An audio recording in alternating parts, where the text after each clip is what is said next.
இன்றைக்கி நம்ம மீனாட்சி திருக்கல்யாண போஜனம் என்னென்னு பார்ப்போமா. தலை வாழை இலை போட்டாச்சு, தண்ணி எடுத்து வச்சாச்சு, உப்பு ஊறுகாயெல்லாம் இருக்குது. அதாவது இன்றைக்கி சாம்பார், கத்திரிக்காய் சாம்பார், பருப்பு இருக்குது, உங்களுக்கு பீட்ரூட் பொரியல், உருளைக்கிழங்கு இருக்குது, மோர் குழம்பு இருக்குது, பாசி பருப்பு, பாயாசம், ரசம் எல்லாம் ரெடியாக, அப்பளம்லாம் ரெடியாக இருக்குது. நம்ம சாதம் போட்டு பிசைஞ்சு பருப்பு ஊற்றி பிசைஞ்சு சாப்பிடுவோம். நெய் ஊற்றி சாப்பிட்டா அருமை. பருப்புக்கு நெய் காமிச்சு சூப்பராக இருக்கும். ஊறுகாய் தொட்டு சாப்பிடும்போது நம்ம எல்லா கிண்ணத்தையும் இலையில பக்கத்தில் எடுத்து வச்சுக்குவோம். மோர் குழம்பு எடுத்து வச்சுக்குவோம், ரசம் எடுத்து வச்சுக்குவோம், அதுக்கப்புறம் சாம்பார் எடுத்து வச்சுக்கலாம். இந்த பக்கம் நம்ம தயிர் பாயாசம் எடுத்து வச்சுக்கிட்டா அவங்களுக்கு காட்டுறதுக்கும் ஈஸியாக இருக்கும், சாப்பிட்றதுக்கும் ஈஸியாக இருக்கும். ஓகேவா?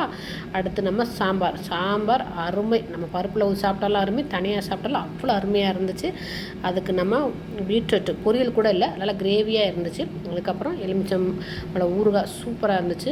நெக்ஸ்ட் நம்ம மோர் குழம்பு, வெண்டைக்காய் போட்டு மோர் குழம்பு ரொம்ப அருமையாக இருந்துச்சுங்க, இவ்வளோ ருசியாக இருந்துச்சு. அப்புறம் ரசத்தை நம்ம கிண்ணத்திலே வாங்கி குடிச்சிடலாம். கெட்டி தயிர் சூப்பர். கடைசியில் பாசிப்பருப்பு பாயாசம் அப்பளத்தில் போட்டு சாப்பிட்றோம். அருமைன்னா அருமை. மீனாட்சி திருக்கல்யாணம் போஜனம், திருமண விருந்து ரொம்ப அருமையாக இருந்துச்சு. கடைசியில் ஹைலைட் உங்களுக்கு இந்த அப்பளத்தில் பாசிப்பருப்பு பாயாசம் அப்படி வச்சு சாப்பிடும்போது அதை ருசியே தனி. தெய்வீக போஜனம். இன்றைக்கி மீனாட்சி திருக்கல்யாண போஜனம்.